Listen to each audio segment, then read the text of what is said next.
Nggak berurut ya. Baik, terima kasih pimpinan Ketua Rapat Pak Rano dan Wakil Ketua Komisi 3 lainnya, Bapak Ibu anggota Komisi 3 yang berhadir, Saudara Jaksa Agung, Wakil Jaksa Agung, para Jaksa Agung muda yang berhadir, para Kepala Kejaksaan Tinggi mulai dari Sabang sampai Merauke, dari Miangas sampai Pulau Rote. Assalamualaikum warahmatullahi wabarakatuh. Pertama Pak Jaksa Agung, saya tentu dan kami ya memberikan apresiasi karena di dalam slide Pak Jaksa Agung memberikan pengakuan bahwa sinergi antara Kejaksaan Agung dan Komisi 3 itu dalam rangka checks and balance, artinya mengawasi dan mengimbangi. Jadi pengakuan ini penting menurut saya, agar kita anggota Komisi 3 juga bisa melakukan itu. Jangan dianggap kemudian kita melakukan intervensi dan lain sebagainya. Jadi fungsi pengawasan dan mengimbangi penegakan hukum yang dilakukan oleh kejaksaan itu perlu disinergikan dengan tupoksi DPR, dalam hal ini Komisi 3 DPR. Jadi appreciate Pak kepada Pak Jaksa Agung. Mudah-mudahan ini bukan hanya slogan semata, tapi bisa kita aktualisasikan di lapangan. Yang kedua, Pak Jaksa Agung yang kami hormati, kami juga fraksi PKS ini memberikan apresiasi yang luar biasa untuk Pak Jaksa Agung. Dari 38 provinsi, ada 7 kepala kejaksaan tinggi perempuan. Luar biasa menurut saya ini.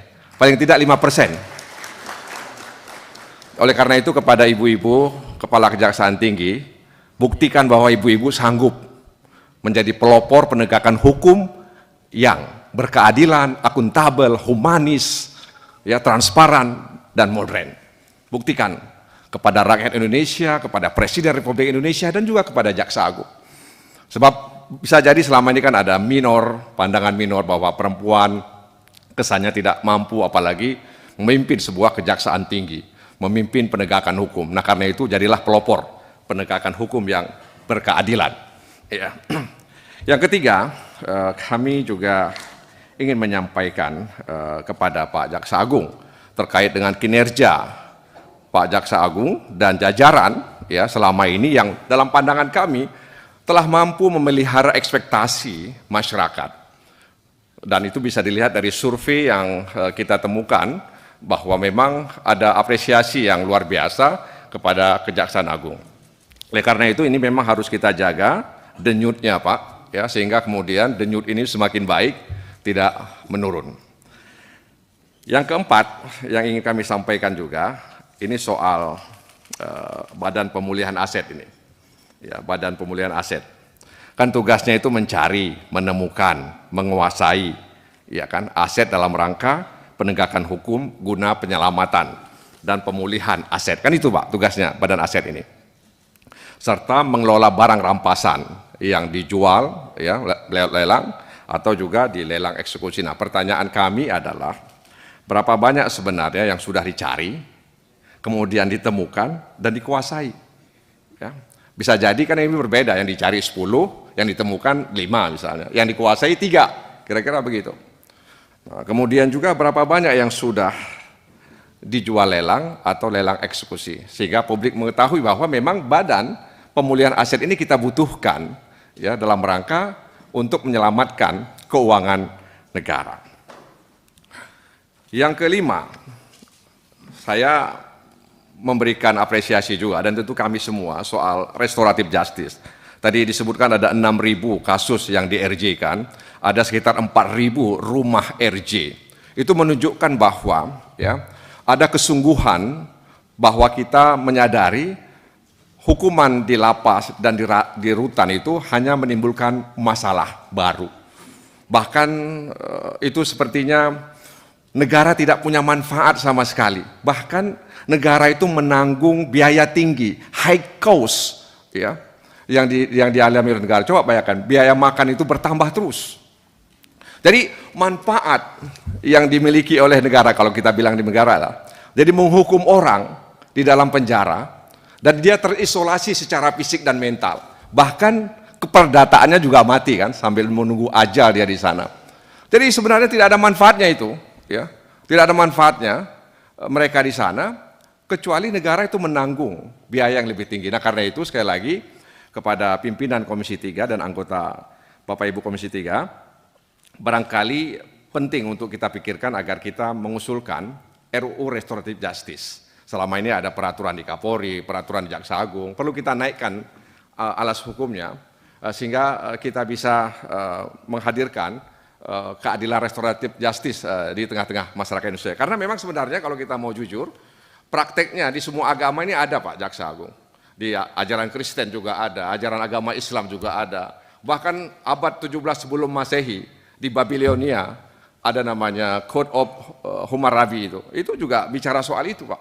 Jadi sebenarnya Pak Habibur Rahman, ketika kita ingin mengusulkan restoratif justice itu sebenarnya sesuai dengan ajaran agama, dengan kemudian adat, kearifan lokal yang berlaku di Indonesia selama ini, bahkan sebelumnya.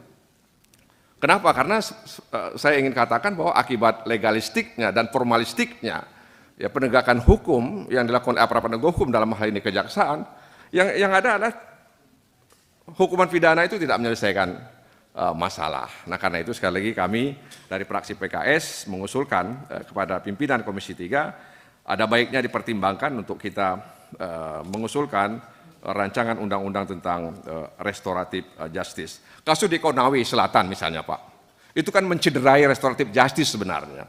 Lalu ada tuntutan lepas. Sebagian orang mengatakan ini jaksa mau cari selamat, ya, cari selamat karena sudah menjadi perhatian masyarakat. Kemudian ya tentu saja ada kritik sana, kritik sini dan sebagainya. Sehingga kemudian jaksa kemudian menuntut lepas dan berharap hakim bisa memvonis ya lepas begitu ya. Dan artinya lepas itu kan pasti ada pengakuan bahwa dia melakukan perbuatan itu, tapi dia tidak bisa dipidana karena mungkin dia tidak punya niat jahat untuk melakukan itu, mungkin karena dia ya ingin mendidik, mendisiplinkan siswanya, memberikan efek jera kepada siswanya.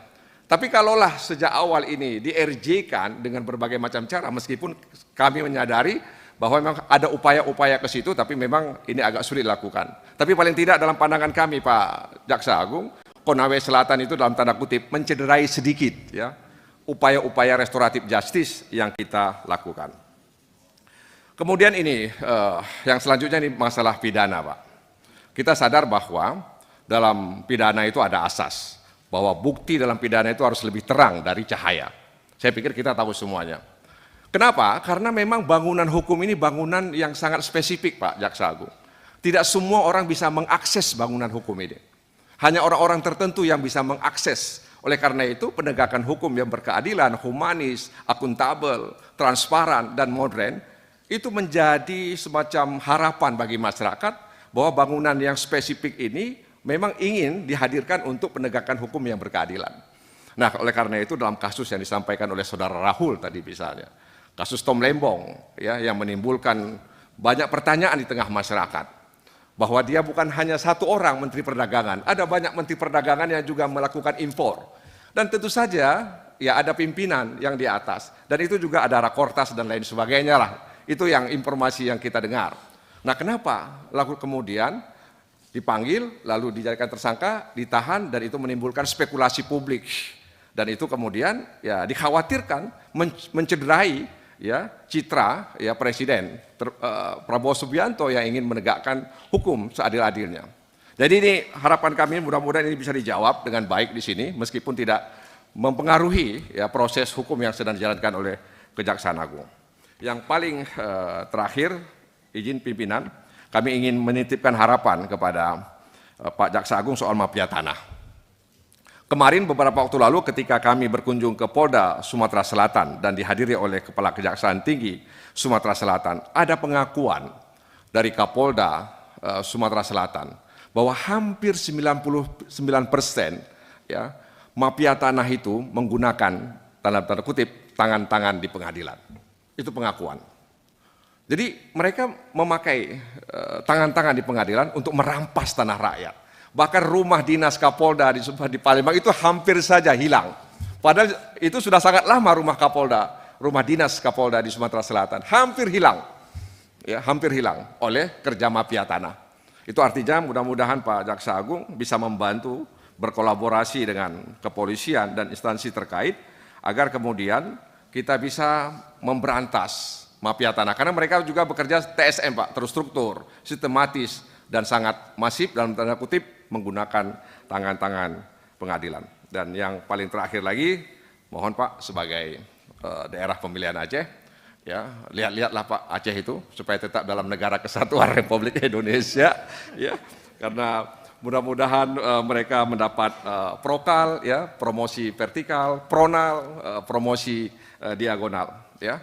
Dan akhirnya saya ingin mengakhiri dengan pantun. Pergi ke toko membeli kulkas. Cakep. Dibawa pulang mobil pick up. Cakep. Jaksa Agung Burhanuddin memang berkelas. Cakep. Mampu menangkap penjahat kelas kakap. Hei. Wassalamualaikum warahmatullahi wabarakatuh.